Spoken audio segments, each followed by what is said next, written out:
I want you to be a good steward of the things that come out of your mouth. I want you to make sure that you don't build with one hand and tear it down with the other with the words that you speak. And you say, Tiff, it's not that serious, but I'm just here to remind you that the Bible says that death and life are in the power of the tongue. And when God said that, he meant it.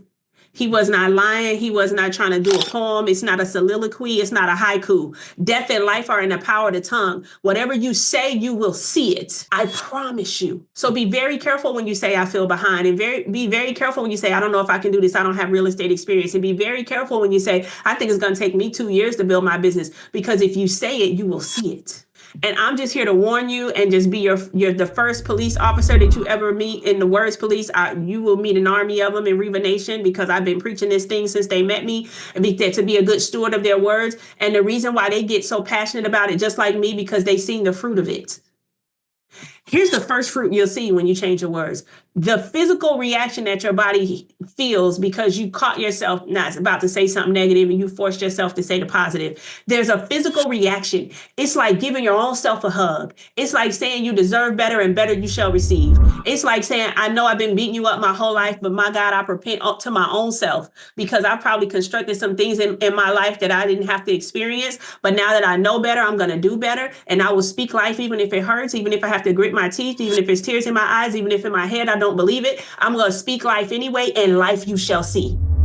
That's the good news. Is your words is a law.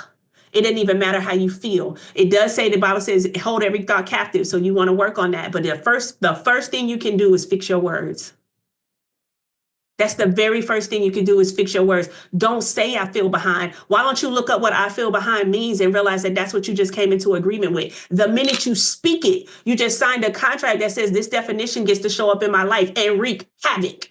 So guess what? If everything I speak, that definition of that gets to show up in my life, guess what I'm speaking, baby? Life on life on life. I could be looking at a child acting a fool, and I'm going to say, you are the best son ever. You're going to be so successful in life. You're going to be a great husband. You're going to be such a great leader. You're going to be such a great leader that men are going to follow you and leave. They're going to want to sit at your feet and learn from you. Meanwhile, he could be they're going to want to sit at your feet and learn from you. They're going to bring their children's children to learn from you, because you're going to be so full of wisdom. And I think the most beautiful part about it, son, is not only will you be full of wisdom, but you're going to be who you say you are on and off the stage. You're going to treat your wife better than you even say you treat her in public. You're going to be sweeter than sweet behind the stage, and then full of wisdom and stature when you're on the stage. And by God, when you meet Jesus, he's going to say, good, my good and faithful son, you've done well. Job well done. That's what you're going to say. I will speak life, rip him to shreds. Okay? Rip him to the with life. Why? Because I am a firm believer that if I speak it, I will see it. You can't get me to curse my own children. I don't care what they're doing. So I just want you to keep that in mind, okay? Because you can't curse your business, but you can bless your business, because the law works both ways. If you can say something to tear it down, that means you can speak life to build it up.